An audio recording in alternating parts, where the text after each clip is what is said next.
All right, so the next topic we're going to talk about is access control and identity management.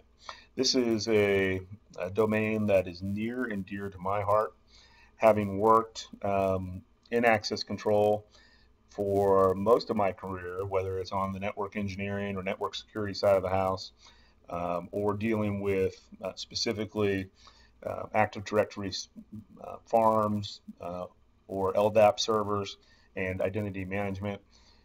Access control is really um, got its tentacles into every other domain that we will cover.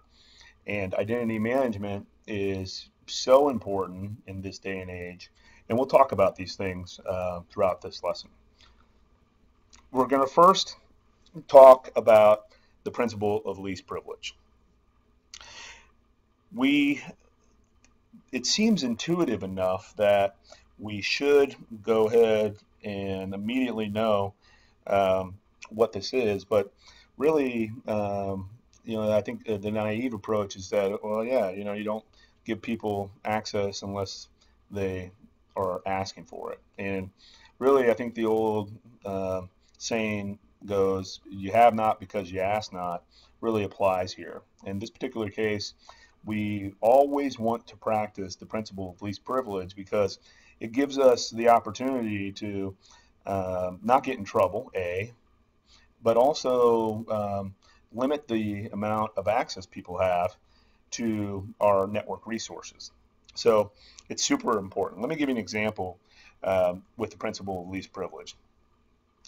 If you are just going through and maybe sending out some emails, do you need to be logged on as an administrator to do your job in that particular sense, going through and answering emails?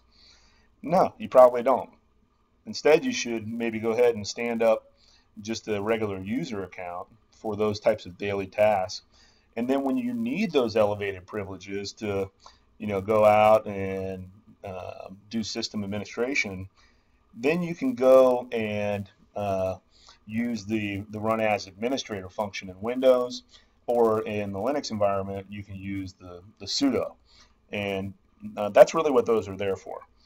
So, that run as was introduced in XP and the run as administrator. And typically, you just right click on a program's icon to get in there and make that magic happen with the run as.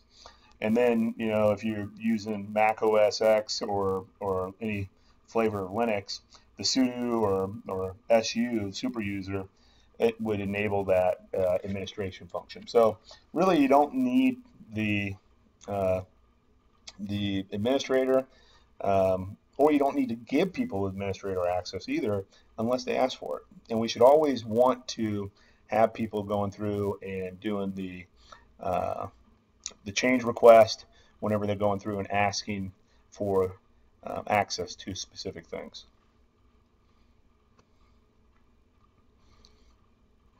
Any questions?